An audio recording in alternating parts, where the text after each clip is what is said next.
Hello again, everyone, and welcome to another edition of Hall County Sports Television. I'm your host, Gary Glenn. We start things off this week with basketball. And West Hall moved quickly to replace head boys basketball coach Warren Sellers. The new man is former Flowery Branch and former Georgia Bulldog player Zach Swansea. He's been an assistant coach at Johnson High for the last 2 years under Jeff Steele. The Knights have produced 3 consecutive region champions, 2 consecutive Lanierland tournament champions and playoff visits, including a quarterfinal appearance in the recent 2015 HCS58A Class 4A state tournament, where the only loss of the year was the eventual state champions.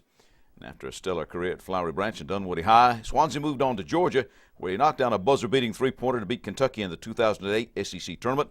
That propelled the Bulldogs to the conference tournament title and an NCAA berth.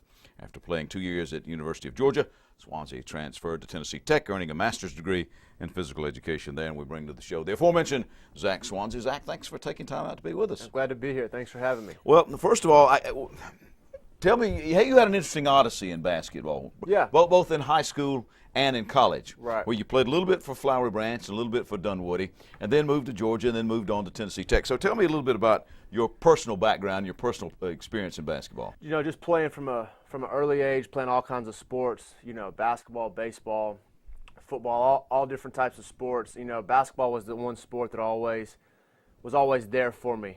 Something I played year-round growing up, and you know, played for the middle school team up at C.W. Davis, and then, you know, played at Flowery Branch for 2 years and moved on. Ended up winning a state championship as a junior at Dunwoody High School and had 4 great years in college and, you know, moved on. Knew I wanted to stay in the game somewhere, and, you know, luckily Jeff Steele was the guy that gave me my first opportunity in coaching, and I'm going to try to take those experiences and some of the knowledge from him over to West Hall.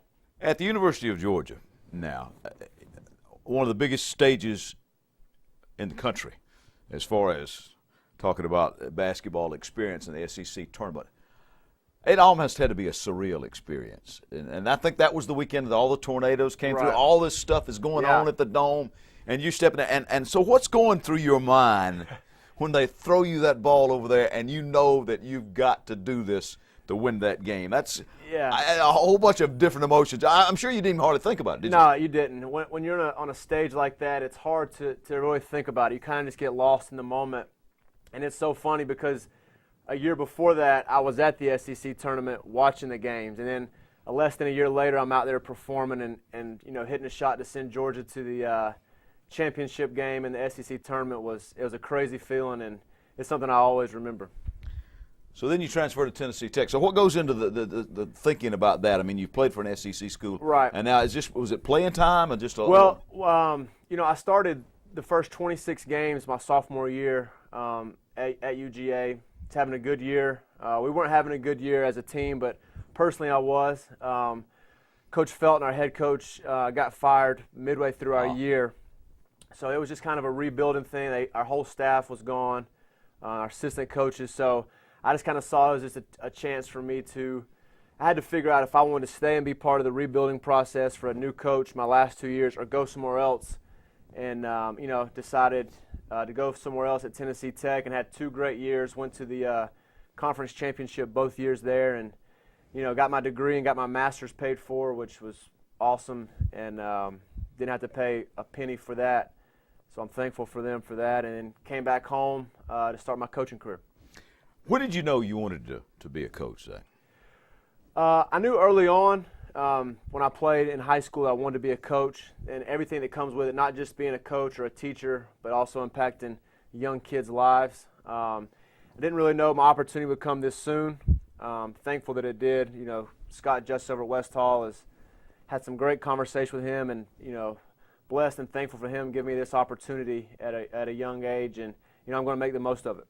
So how old are you?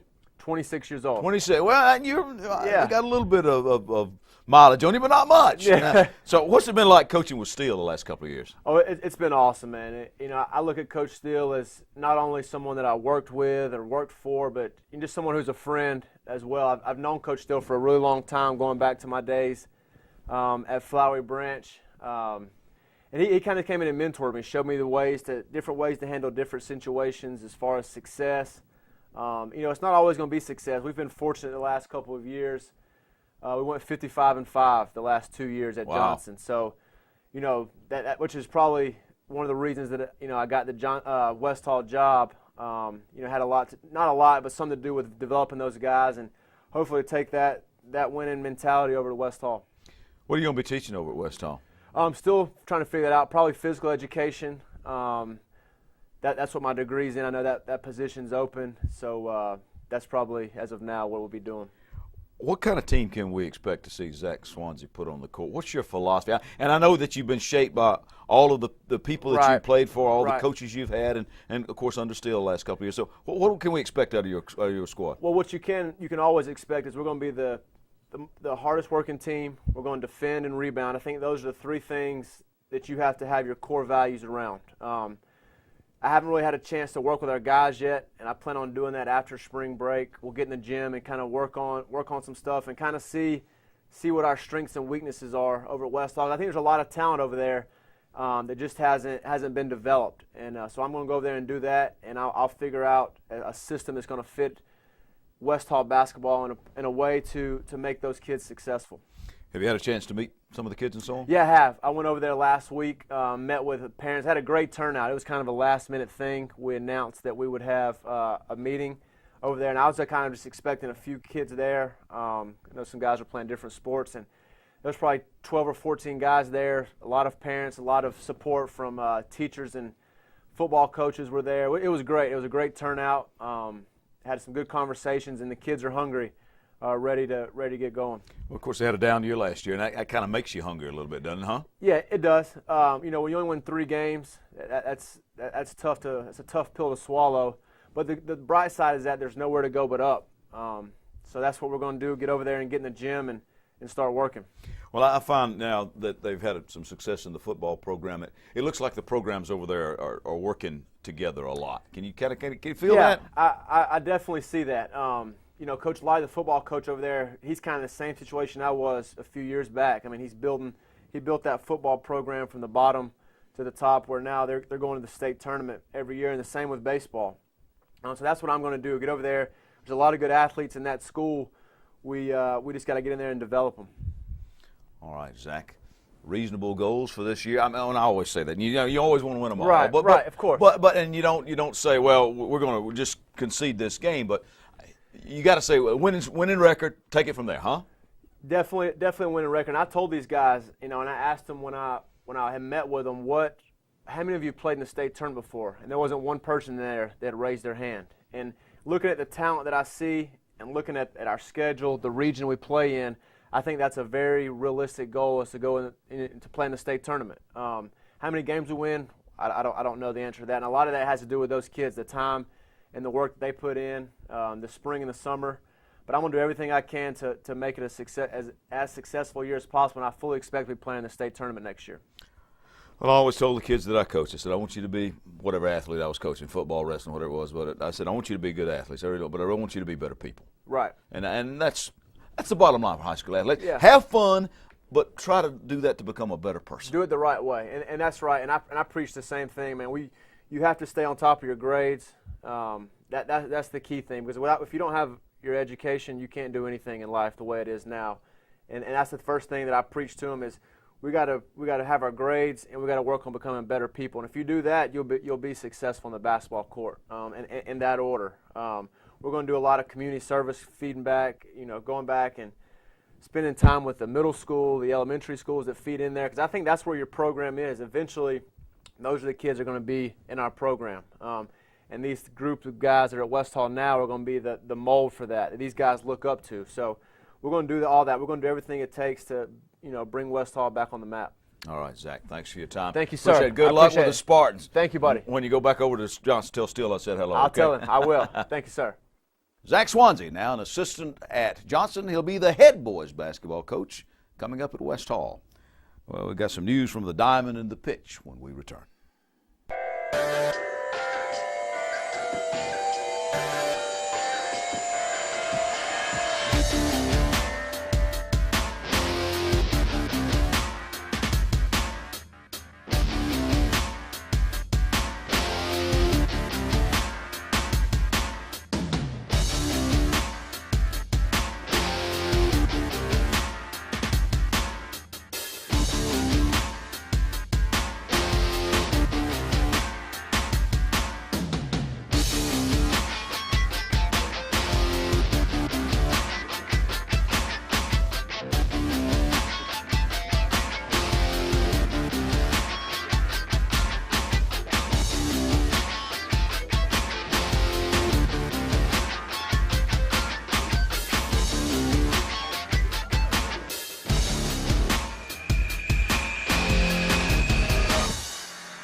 Your one-stop spot for complete auto repair is the Auto Works shop on Sprout Springs Road. On everything from oil changes to brakes, new and used tires and tune-ups, even the big jobs like transmissions. The specialists at the Auto Works can have you up and running just like that. You talk about value. The Auto Works will not be undersold on used tires or any locally priced repair job. Ask about special discounts for students and teachers with your ID. That's the Auto Works at 6671 Spout Springs Road, just past Flowery Branch High and Spout Springs Elementary Schools. Phone 770-967-1732. We're back. I'm Gary Glenn, Hall County Sports. Baseball and soccer up for you this particular segment on the highlights from last week. Caleb Whittington got the win and Jonathan Geddes got the save as Gainesville beat Salem 2-1. Geddes struck out every batter he faced, 6 of them, while Frederick Cardona led the offense with 3 hits. Salem won the rematch 7-5 despite a 2-run homer by Whittington. Now, on last week's show, I mentioned that Gainesville had beaten Salem 16-0 in an earlier game. That actually was Cedar Shoals. The Elephants had beaten by that score, just to clarify. Now, when Salem won that 7-5 game at Ivy Watson, you'd have thought they'd won the state championship. Well, Gainesville doesn't lose much at home. The Red Elephants then went on the road, though, and did lose 4-0 at Loganville. And we came out to Ivy Watson on a rainy Monday, just this past Monday, to watch Gainesville bounce back from that loss to Loganville to win it 7-2. Here's the line on it: 7 runs on 6 hits, no errors committed by the Red Elephants, 2 runs on 5 hits, no errors committed by the Loganville Red Devils. Both teams at 13-4 overall and 8-2 in the region. And it was pretty much a steady, drizzly rain all night long. Gainesville was helped out. Caleb Whittington with a quality start. He's now won 5 on the year for the Red Elephants against only 1 loss. And he also helped himself out with a 2-run home run. The Red Elephants winning the final score 7-2 once again by 5. But Loganville also had a 2-run home run by Timothy Elliott, and Loganville hit 7 Gainesville batters. The game was actually called an inning early because of the weather situation. Mikey Gonzalez came on in relief of Whittington in the 6th inning, and he closed things out, and as Whittington went to first base.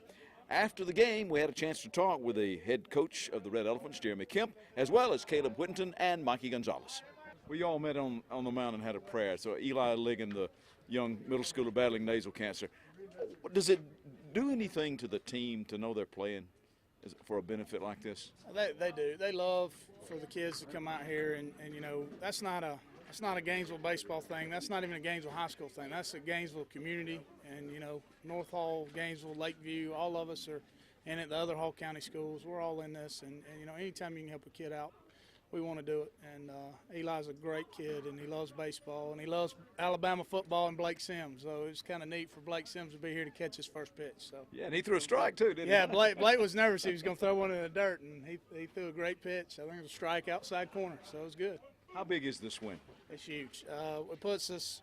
I think we're tied with them for first, and I believe Wander's in there somewhere, and I'm not sure. We haven't got far enough along for us to start studying who's where. I just know we have to win. We got to go to Wander Wednesday. So this was a huge win to start off a big week for us. So. Are you surprised they let it go this long? Yeah, I was. Kind of nasty. But, you know, that umpire did a good job. He kept us out there working pretty much the whole game. I think he did something pretty much every inning, and you know, it's a situation where Loganville drives an hour and 15 minutes to get here, and that umpire did his best job to get it in, so it was great. I mean, you know, we got it in. Nobody got hurt, so we're in good shape. What's the best thing about this team so far? You know, I think any time that there's a situation where we're behind in a game or we're backs up against the wall, they come out fighting. They're gonna give you all they got, and they're gonna scrap and do whatever they got to do to try to find a win, especially in a big situation like this. And you know, there's quite a few comebacks we've made in the last inning, and you know, they're never out. You know, no matter what the situation is. I'm proud of them, all of them. They did a good job tonight.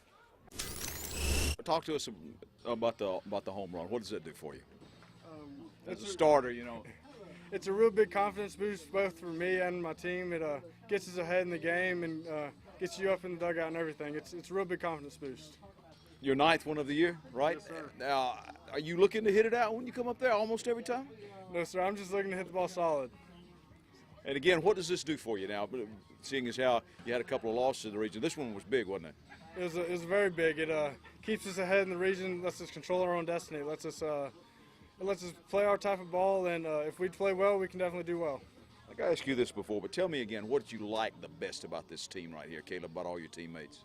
Definitely the team chemistry. I mean, we all get along. We all like each other. We got each other's backs. If someone gets down, there's someone always right behind them to pick them up. And it was a nasty night. Did you really expect it to be playing this long? I think the game went like 2.5 hours. I wasn't really expecting that. No, I was actually a little surprised that we played. How much it rained this morning and how the forecast looked for the afternoon. But luckily, the rain pushed back a little bit, and we got started before it started raining hard, and we could get it in. I mean, as the bard says, all's well that ends well, huh? Yes, sir. Mikey, how big was this win?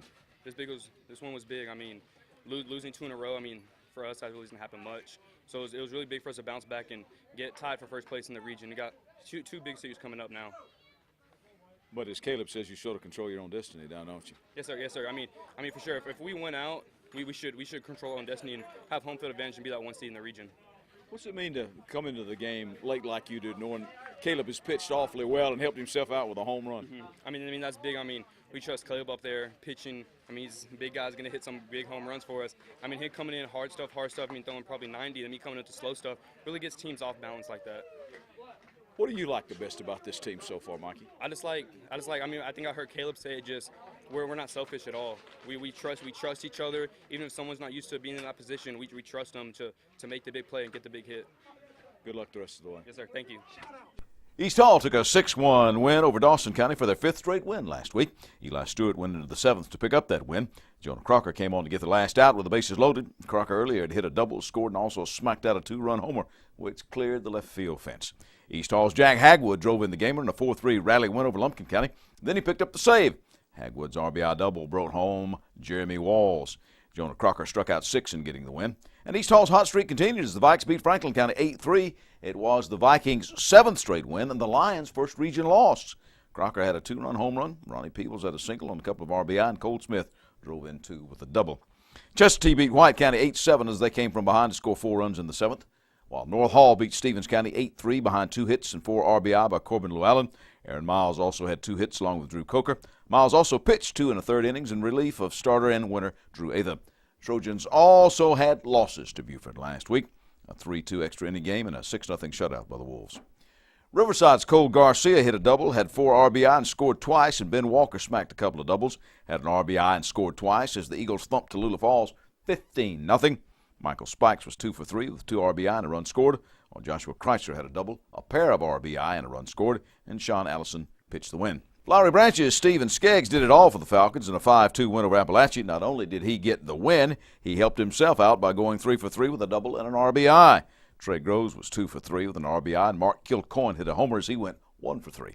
The Branch then blanked Clark Central 8-0. Jonathan Hughes struck out 18 Gladiators in a 1-hit effort. Hughes and Trey Groves were both 1 for 3 with an RBI at the plate, while Skeggs was 2 for 5 with a run driven in. Okay, let's turn now to the soccer pitch. And on the soccer fields, Gainesville's girls beat Loganville 2-0 to clinch the Region 8-5A title. Congratulations to the Lady Elephants. Liz Fisher scored both goals off assists by Margaret Carpenter and Brianna Fair. That made the Lady Elephants unbeaten at 8-0 in the region and 11-1 overall. A header by Sammy Diaz off of Jackson Madonna's throw-in with 7 seconds left lifted the North Hall boys to an upset of number 10 rated Chestatee. 1-0. The Chestatee girls also won that night. That one was 2-1. Chestatee's girls blanked West Hall as 5 different Lady Eagles scored the goals. Goalie Tyler Bennett got that shutout. Well, Johnson's boys cooled off hot East Hall 3-1. Fabian Abarca came back from a 2-game suspension to score 2 goals and set up another for the night, boys. The Johnson defense held high, scoring Leo Toledo of the Vikings to only 1 goal. The Johnson girls were all over East Hall 7-0, snapping a 4-game skid. Kelsey Dominowski had the hat trick for the Lady Knights and helped her twin sister Logan score 4 days from their 18th birthday. Congratulations to the Dominowskis. The Night Boys beat Monroe area 3-0 for head coach Brian Shirley's 100th win. Jaime Rosales scored twice and Abarca once. Goalie Gerardo Molino with that shutout, and Johnson moved within a win of clinching the Region 8-4A championship. East Hall bounced back, and AAA's 5th-ranked Vikings pummeled Banks County 11-1. Toledo got back on the scoring track with 5 goals and 3 assists. Sherman Lucero had 2 goals and 2 assists. Lady Vikings got by the Lady Leopards 3-0 and qualified for the state tournament, we understand, for the first time in school history. Lauren Pope, Yvette Gallaga, and Ana Elesiarez all scored, and Pope added an assist. Well, the Lady Vikings' overall record isn't so hot, but they are 3-1 in the region, and that win total matches the most in school history with 3 matches left to play. Well, the Flowery Branch boys soccer team pulled off a 2-1 comeback win over Heritage out of Conyers. Nick Iaze scored the game-winning goal with 5 seconds left to play after Falcon goalkeeper Cade Minton had saved a penalty from Heritage inside the final 5 minutes. That kept the game knotted at 1. Nick Johnson had tied the score at 1-1 on a bicycle kick with 15 minutes left to play. Flowery Branch's girls beat Winder Barrow 1-0, senior Luz Cuellar scoring the only goal in that match. And North Hall's boys stepped out of the region to get a 7-2 win over Lakeview. Riverside beat Rabun County 5-0, and Javier Karras had 2 goals for RMA in that one. More from Hall County Sports when we wrap it up. We're back here on the set of Hall County Sports Television. Gary Glenn along with Rob Bruce, who is the lead pastor at McEver Road United Methodist Church. And Rob just got through with the Lenten series on Easter. That's right, Gary. Hey, do you know how long Easter lasts? Like most folks, it's Easter Sunday unless it's a season of some sort. Well, as a matter of fact, it is a season. It lasts 50 days and is over on Pentecost Sunday, which this year is May 24th. But here at McEver, we worship the risen Savior every Sunday, and we'd like for you to join us if you don't have a home church where you can experience the risen Savior every Sunday. Rob, that's great. Thank you for dropping by. All righty, Gary. There are moments in life that you wish would last forever. Dreams that really do come true. Treasures worth protecting. And a future to prepare for. Turner Wood & Smith is with you every step of the way. Established in the Gainesville area in 1905. Turner Wood & Smith has become Northeast Georgia's largest independent insurance agency by offering professional service at competitive prices. Turner Wood & Smith, insuring your future since 1905. We're back. I'm Gary Glenn. This is Hall County Sports. Tennis starts off our wrap-up. The same day the North Hall baseball team was beating Stevens County by 5 runs, the Trojan tennis teams were earning 5 love shutouts over the Indians. The North Hall teams then beat North Oconee by identical scores of 3-2, and the Lady Trojans wrapped up the number 2 seed in the region playoffs with that win and a 7-1 region record. Flowery Branch's girls headed over Clark Central 4-1 and Johns Creek 5-love. Chesterton swept Lumpkin County's girls and boys, and Johnson's girls shut out East Hall. Gainesville and Beaufort split with the GHS boys and Lady Wolves winning, and Gainesville's teams also swept Lakeview last week. All right, in lacrosse, Gainesville's boys with another big win. This one 12-1 over Pebblebrook. John Wagner and Bill Hood had 4 goals apiece to lead the Red Elephants. Sam Terry had 7 saves and goal, and in the season finale, the Red Elephants beat Meadow Creek, this time 9-1, as Wagner had 5 goals and an assist, and Hood scored 4 with an assist. Terry had 8 saves and goal as the Elephants won their 5th against 5 losses and a tie. The 5 wins equals the most in school history. And despite 4 goals by Ethan Cobb, Riverside lost to Duluth 15-12 in lacrosse. In golf, Riverside took an 8-stroke win over Rabun County. Brandon Boyce-Fontaine led the Eagles on the same day their soccer team beat Rabun. Lakeview beat Riverside by 2 strokes on the course, while Gainesville girls beat West Hall by 8. Juliana Towns, the low medalist for the Lady Elephants. And Johnson's golf girls are still unbeaten with a 138-144 win over Beaufort. Jenny Barrett led the Lady Knights with a 43. Well, the Flowery Branch fencing team continued their winning ways at the On Guard League Championships at the Gainesville campus of North Georgia University. Zach Richards took first for the year, and at the meet in men's epee, Constantine Keller won the overall men's saber title, and Eva Alaviso the women's saber crown. The branch also took home team titles in men's epee and saber and had the top school points total. Branch Swords people took 14 medals for top 8 finishes at that tournament. Congratulations to them. Also, congratulations to West Hall's Elliot Rayford, the Times Wrestler of the Year. Elliot was 52-1 with 40 pins his senior season, captured a bunch of titles, including the AAA State Championship at 160 pounds. By the way, I also understand in the story in the Times, they said that Elliot had just won the Hall County weightlifting title in the 160 to 169-pound class with a squat of 365 pounds, a bench of 225, and a clean of 275. He has signed on to wrestle at Appalachian State. Congratulations to now retired longtime coach and educator Paul White, who just got a big honor on a big stage. Coach White was recently honored at the NCAA Wrestling Championships in St. Louis with the Dan Gable Award. Named after the legendary coach and wrestler, the Gable Award recognizes an individual who has given significant time and effort to the sport of wrestling and whose efforts have had a significant impact on the preservation and promotion of the sport. A 37-year veteran of coaching and teaching, Coach White served as a head wrestling coach at Gainesville, North Hall, and Decula, as well as being an assistant at South Forsyth, Chestatee, and West Hall.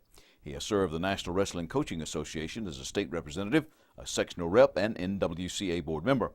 White has also been president of the Georgia chapter of the National Wrestling Hall of Fame, as well as being elected to the Hall of Fame as a member for lifetime service to wrestling. He's shown in the picture with Dan Gable and with the executive director of the National Wrestling Coaches Association, Mike Moyer. And congratulations go out to Virgin Lee of Gainesville. With her third-place finish in her zone, she's qualified for the Interscholastic Equestrian Association's National Championships, April the 24th through 26th, and that'll be in Wellington, Florida.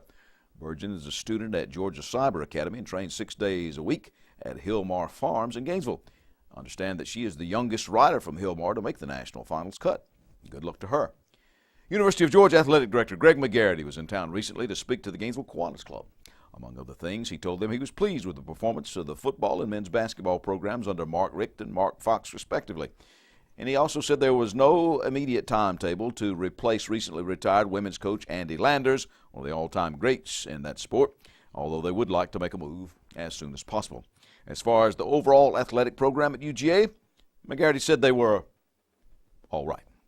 Oh, a correction here. Now, last week I noted that 1% crew captain Marcel Allen had a deadlift of 518 in the state APC championships.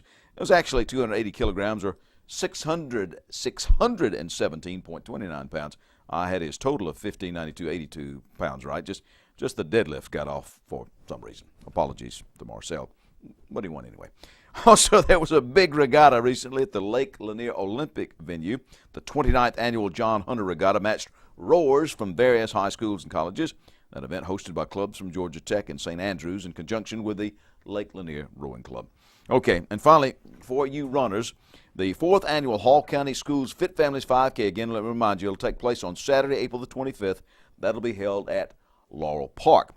And they tell us now it's time to sign up for the annual Globetrot 5K, which will start at 8:30 p.m., or if you would rather, the 1 Mile Fun Run, which starts at 8 p.m. The date, Friday, May 15th, and the location, University of North Georgia, Gainesville campus. Again, that'll be on May the 15th, the Friday, and it's going to be a nighttime race at the University of North Georgia's Gainesville campus. You can register online at runsignup.com/racegroups/8211.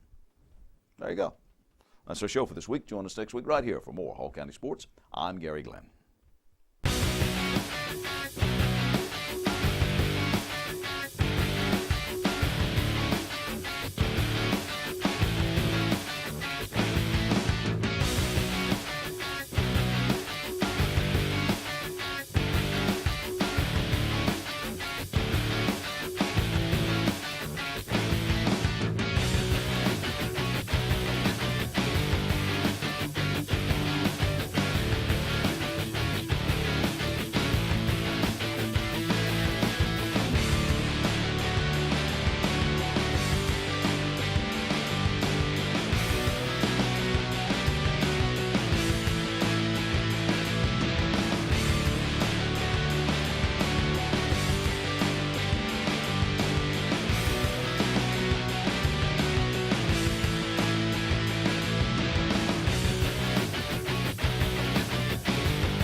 Hall County Sports is also brought to you in part by Green Ford on Browns Bridge Road in Gainesville.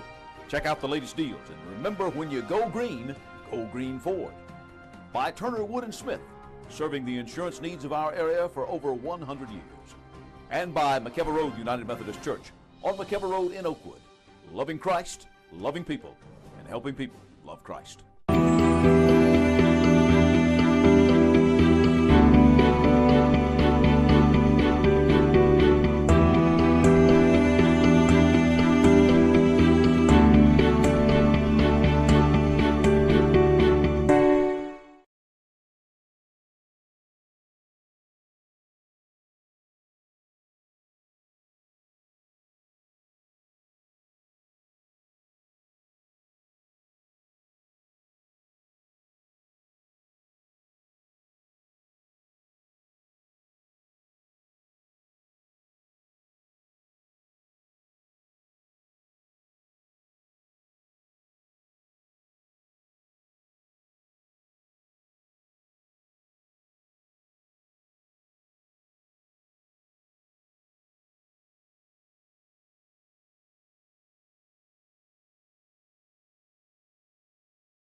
and a deadlift of 518.08 pounds.